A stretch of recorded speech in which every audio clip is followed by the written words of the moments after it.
Vou te ensinar como fazer uma pulseira tipo essa aqui que ele tá fazendo. Mostra aí, Ju. Aquelas clássicas.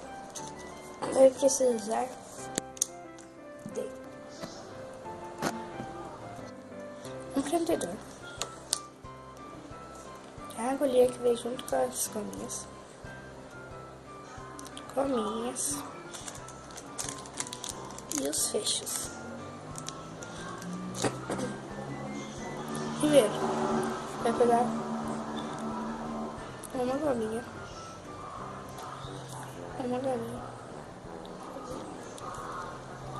vai fazer um S.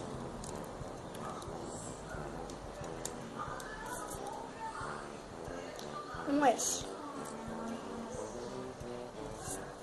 Pega a outra gominha.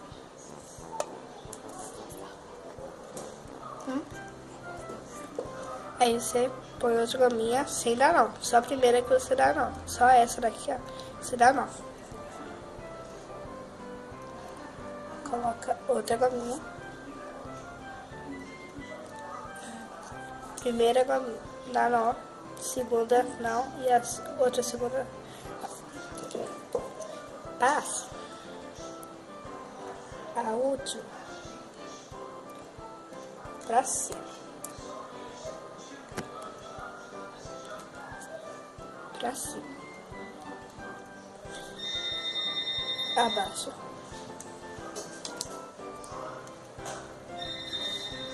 Maldito celular. Tudo bem. Aí, coloca mais duas. Agora não dá mais nó, tá, gente? Então, observação. Não dá mais nó. Só primeiro.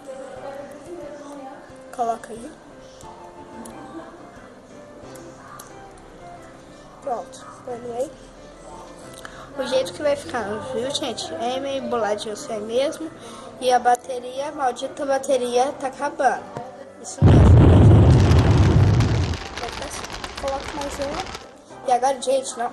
Agora em diante, sempre tem que ficar 3 e nunca dá mais nó.